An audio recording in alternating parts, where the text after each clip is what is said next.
Okay. I can't believe we actually have to have something like this. Thought it was evident, but, well, what are you going to do? Republic versus democracy. This will become more relevant after a video series that I'm working on. I keep hearing people use these terms interchangeably.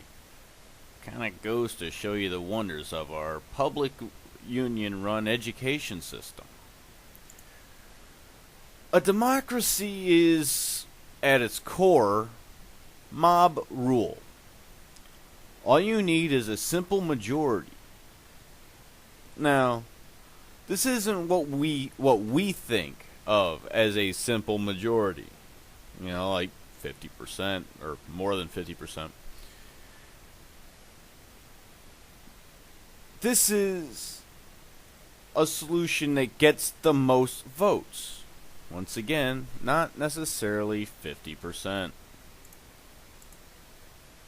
Now, if there are many options to an issue, all that could be needed is the most votes. And they win, regardless of the percentage of the population that want it. Democracy law is, once again, mob rule. Well, in this case, lynch mob rules. In the realm of law, the true tyranny of democracy is revealed. The tyranny of the majority.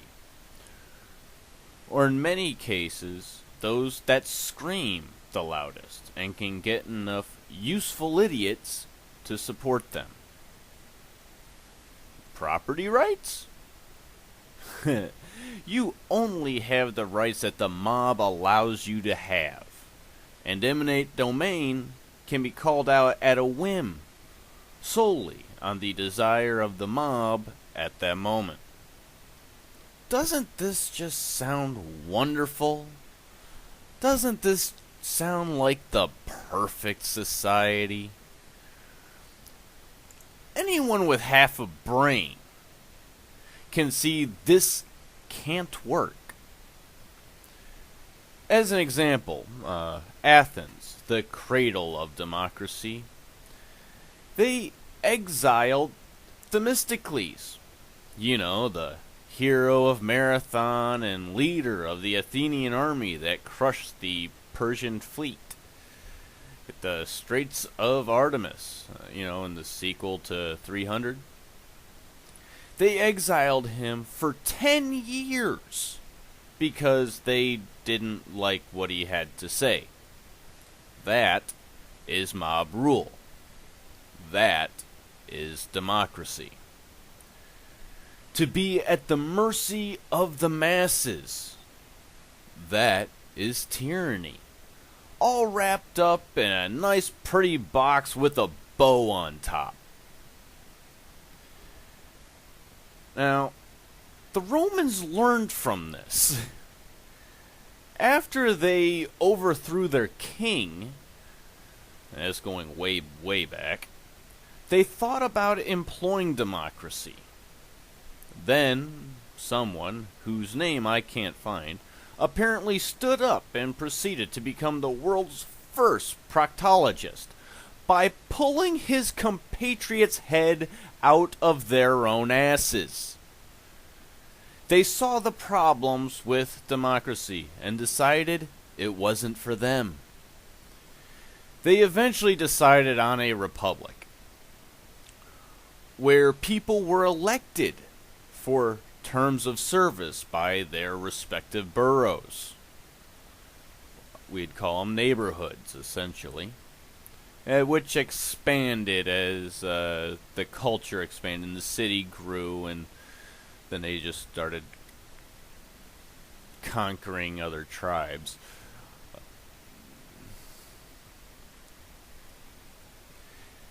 This became the Senate, There was rule of law, not the rule of the mob. There were legal protections, due process, property rights, and legal standards. This did not last. The Senate became corrupt. Seats were being passed down from generation to generation. Power was being consolidated once again. The Senate had too much power, and by the time the people noticed, their fate was sealed. Politicians learned that if they gave the mob free stuff, they would stay in power. And so the Roman welfare state was born. And when the people learned that they could vote for a living instead of working for one, the dark ages that followed became all but inevitable. That is specifically as to why the United States doesn't just have a Senate in the Roman sense. That is why we have, or had, a constitutionally limited republic. This is why we have a bicameral legislature, where the House of Representatives is elected by the people. They are put into power by the people.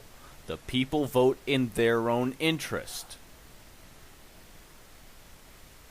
You know, those kind souls that want free stuff.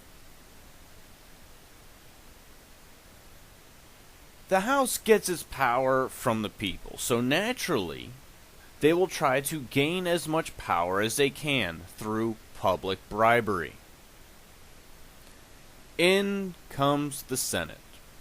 Well, prior to the 17th Amendment, the Senate personnel was appointed by the states.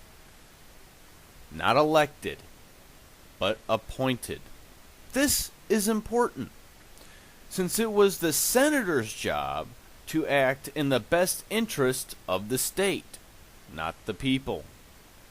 It was put in place to avoid what happened to the Romans. Then the wonderful progressive Democrat Woodrow Wilson changed all that. By implementing the 17th Amendment, he and his cronies essentially turned the Senate into an extension of the House. And the corrupt cheered with glee. Just as a note, it was also the progressive Democrat Woodrow Wilson that segregated the military in the first place. Anyways, since then, we have been following in Rome's footsteps, on our way to collapse. A basic republic can't work because a government must be restricted. A democracy can't and has never worked because the mob rules. And as we all know, the mob is people, and most people are very stupid. The best system the human race has ever created is a constitutional republic based on a free market society. That system has generated more wealth, innovation, and has bettered the human condition to heights that have never been seen in history. And now we are accrediting all of this to democracy. We are accrediting it all to the mob. Now, I'm going to conclude this here in a minute. But for all those infantile people that are still listening and are still lost, I will simplify. Constitutionally restrained republic, good. Democracy, retarded.